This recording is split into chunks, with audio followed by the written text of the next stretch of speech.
We're going to have like a minute to answer each question. All right, good evening. Today is Thursday, January 22nd, 2026. The time is now 5:30 p.m.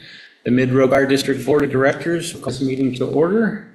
Everyone stand with me for the Pledge of Allegiance. Pledge allegiance to the flag of the United States of America and to the republic for which it stands, one nation, under God, indivisible, with liberty and justice for all. And since I'm doing it a little backwards, can you do the roll call, please? Yes. Director McGowan? Here. Director Benetti? Here. Director Weibling? Here. Director Owenby? Here. Director Jones? Here. Very good. All right. So moving on to approval of the agenda. Everyone had a chance to look at tonight's agenda? I did. Motion to approve as presented. Okay.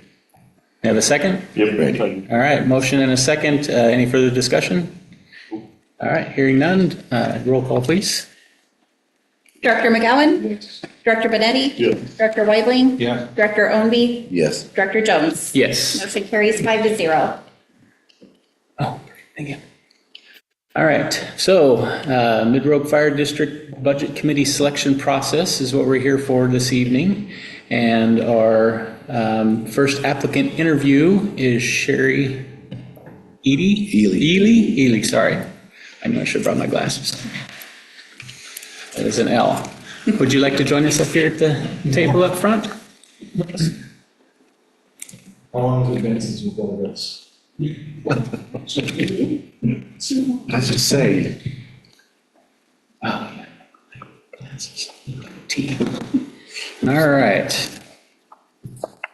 So we've all had a chance to look over your resume and, or not resume, but your application for the appointment. And we've put together a list of questions. And we'll start down at the end with Director McGowan, and we'll each ask you two of the questions and see how it goes from there. All right, first question.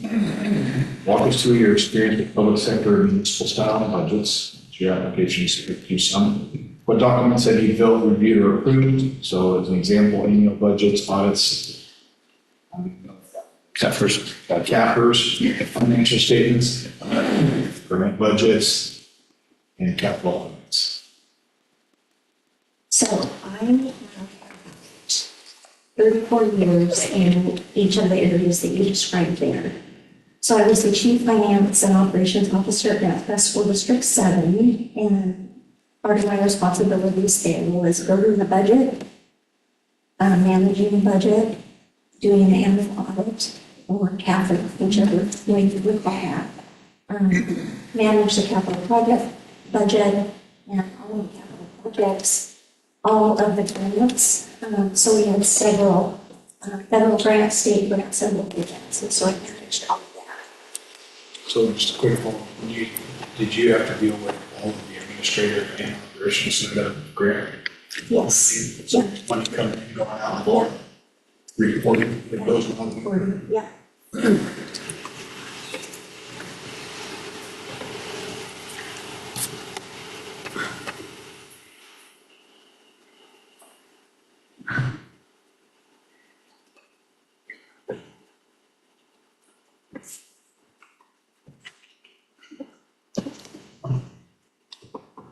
I only get two questions.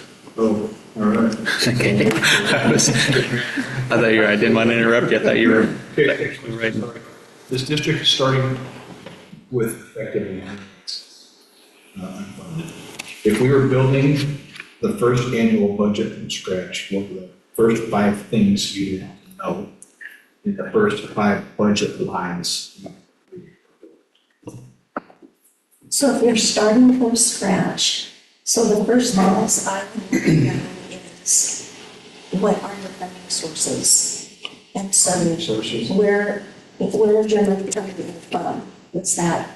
State funding, federal funding, local funding, grant funding, community funding, is it a property tax base? So I would want to know that to start with. And then, once I had identified what your funding streams were, then identifying how much each one of those funding streams were going to be going to. So you'd have to create the line items for each one of those so that you had, appropriate appropriations as you were building the budget for your revenue side. And then on the expenditure side, I would just want to get, some history from you guys and whoever else is involved in the organization about what your expenditures are going to be. So once you identify what the expenditures are, then you can set up the account codes for that. And if there are state mandated codes, we're going to want to follow what those are so that when we put the budget together, we are aligning with what the state is asking us to do so that when those budgets are sent to the state, they can recognize what it is that you're budgeting, the revenue side and the expenditure side. Thank you.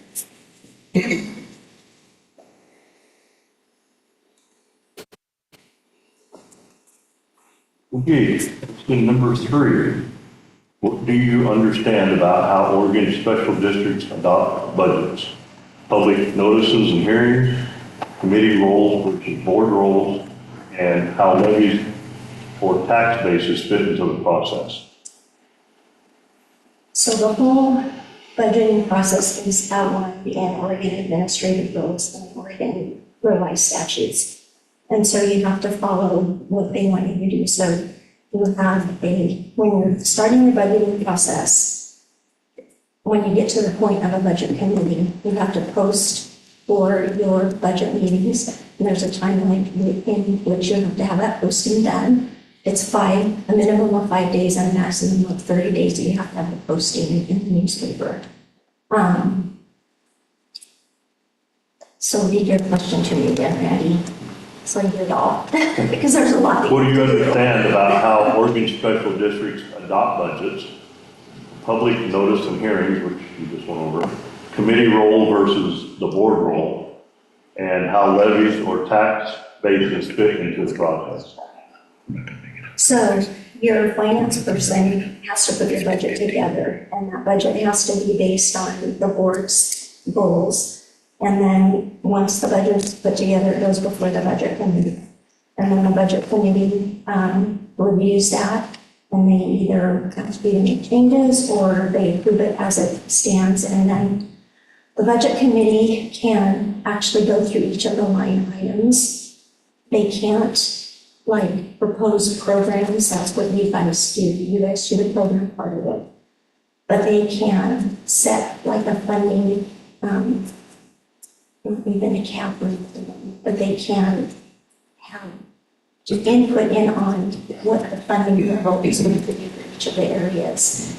And so anything on the administrative side is up to you guys and the staff. And then, so tell me the last part, Randy.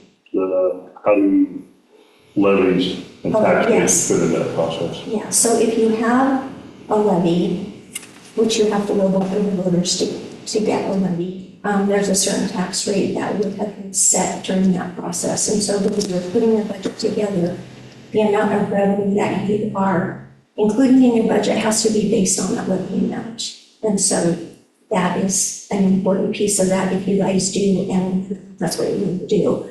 But if you go before the voters for any kind of funding, then you have to make sure that you are aligning your revenue stream for that with what that levy rate is. At some point, we will have to do that, I'm sure. Yeah. Okay. Question 4. A subscription service has funded fire protection here for 47 years. From a finance standpoint, what changes when a district moves to a tax base? What improves and what risks appear?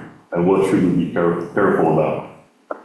So if you're moving away from a tax base and you're going to a completely subscription base, Vice versa. Vice versa. so you're going from subscription to a tax Tax base. base, So your tax base is probably going to be more stable, depending on what your community feels about your organization and what Justin County is like.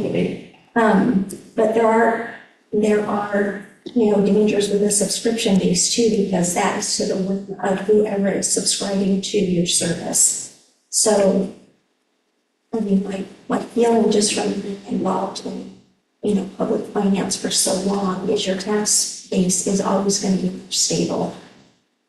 But that does depend on, whether approval and whether will for what the organization is. All right. How would you set reserve targets for a new district, such as operating reserve, contingency, and emergency wildfire surge costs, should we get a catastrophic fire? What percentages or months of coverage would you consider reasonable and why? So for a reserve amount, it's going to be based on what your anticipated expenditures are per year. And so in my experience with, district budgets for school districts and ESDs, they like to see between a 5 and an 8% of their annual expenditures as, like, I call it an imbalance amount, but that's basically your reserve amount. Starting out new, you might want to set a little bit higher reserve than that, just because it's new and you don't know what potential threats you might have coming for you. For a contingency amount, again, starting out fresh, that's going to be kind of difficult to set an amount because I have no track. I know, there's no frame of reference for that. So, I'm working with National School District right now, and they have about all their grants about $1 million budget. Their general fund budget is about 45 to 50 million, and they have a $1 million contingency.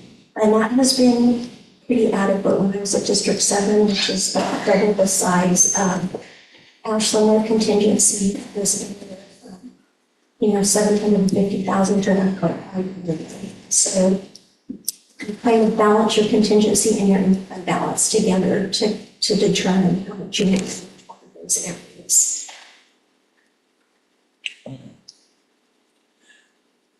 We will need land, stations, and equipment starting from zero.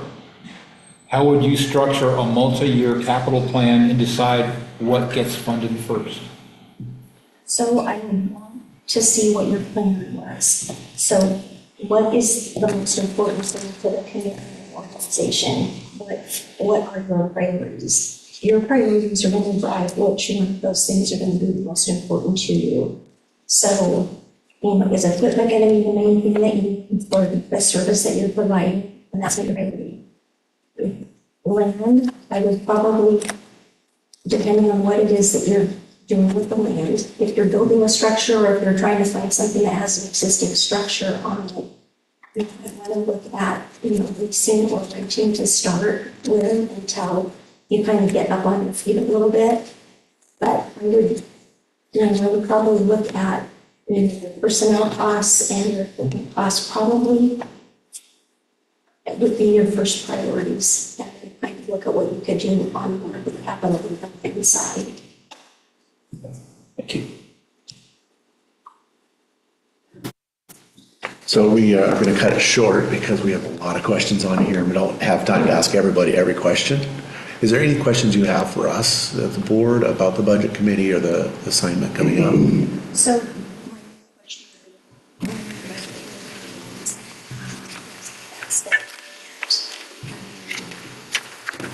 we done anything with that yet? Our history with the budget committee is 3 of us ran uncontested for the board positions, and the county pulled us in to be budget for this last year. Now we're board members, so we don't have a budget committee, so we are starting brand new. We do have some needs that we have to have the budget committee take care of before we can go with our next step. So we probably will have a meeting pretty quick once we get this set. And isn't Ruth willing to Yeah. do a little? Yeah, and then we would be on the normal June or July through June schedule. That's your fiscal Yeah. year is different. Yeah, And so, so budget this Yeah, Yeah, we would start our budget process in April. And then that way it would be ready and solidified by June 30th. But what we will need to do within the next month is probably do a supplemental budget, because the budget that was created by the temporary board of directors, which were the commissioners prior to us being elected, it was a very simple budget with 2 line items. So we'll need to adjust that for moving forward. So your supplemental budget is what you're needing to do in excess of 10% of what your current budget is. If it's not over a 10% threshold, you have to have a budget committee involved.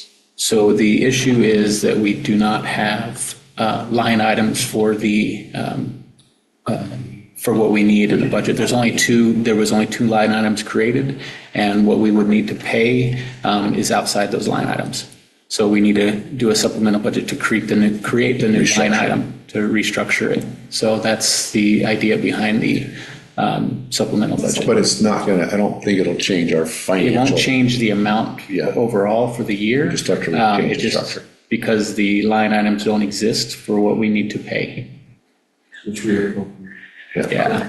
So do you have somebody that's doing your finances for you right now? So, Ruth Nelson with the county finance director, she did the original budget with the budget committee from early 2025. She's willing to sit down and help us with this first supplemental budget to get us heading in the right direction. Yeah, so you have to have the budget committee involved to do that. She could do a resolution and bring that to you and create the line items that you need. And the board approves that. So the only time you need a supplemental budget is if you're exceeding your current budgeted amount by 10% or more. Yeah. So we might have one meeting before we start the budget process, bring everybody together. But you're not very helpful in this, Yeah. because we're all new to it. Because I'll be starting budget meetings with action, but not until Yeah. later in the spring. So Okay. And we don't plan on being extensive. So as the commit, or as the district grows, as we take on more line items, have more responsibilities, have a director, a chief, then we'll have a little more involved in the budget coming up. So we don't expect it being too in-depth this go round. yeah. So if you want it being a supplemental budget, just remember it's doing cool. Yeah. You have to do 5 days and 30, so. Okay. All right. Thank you so much. Appreciate it. Thank you. You have a great evening. Yes. Should we find out who's in? Yes, yeah. Okay. Yeah, so are you both here for the Matt interview is process? in the back. He's Matt next. is back? Yep. Are you here for an interview, or you're? Yes. You are too. All right, if we could, if it'd be okay with you, if you waited in your cars, who's up next? Matt is. Matthew is up next, and then that way, What car do you have out there? and then we'll, Okay, we'll come get Okay. you in your car so that way you can stay warm, okay? Thank you. all right, thank you. And in your Ken, I'm assuming? What was your name, sir? You, Paul. oh, you're Paul, okay, Paul. Awesome. We Thank got you. 2 people before you, Paul. Yeah, thank you. Thank you. This is Matt James, guys. He's a neighbor, a friend of mine that I asked to be part of this committee and to help us out, so welcome. All right. We have a few questions. We just ask you to do the best you can. We will ask the same six. same six, But so- you go ahead and start. I'm going to start with the first 2 this time. We'll go back that way. Yep. Walk us through your experience with the public sector and municipal style budgets. What documents have you built, reviewed, and approved? Annual budgets, audits, CAFRs, financial statements, grant budgets, or capital plans? Nothing public. Okay.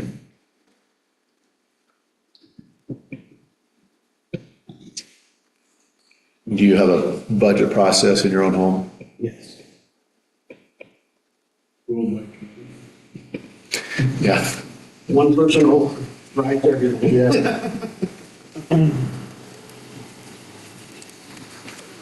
Okay, Matt.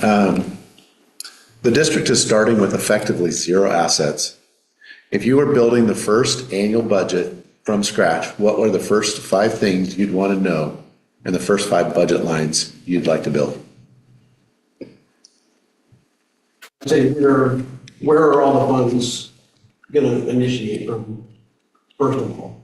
Is it gonna be through tax? Is it gonna be through county funding?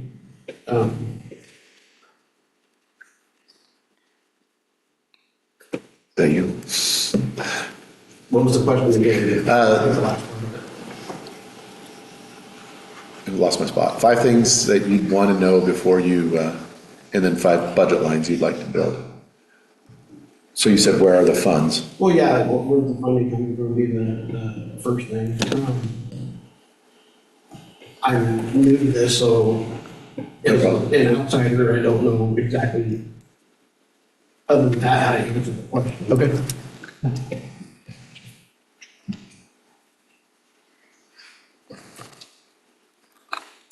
Hey, Mark, Yes. this has nothing to do with you. Earl says the live streaming's not working. Man. It's not working. You want me to It continue? shows YouTube. Hang on. Sorry, we're gonna pause for just a second and double check this. Shows YouTube is up and running. But skinny logs all day.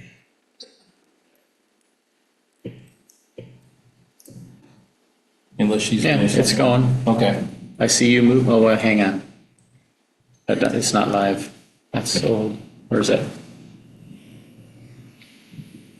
No, that's from 9 days ago. It's not going. She's right. Stand by.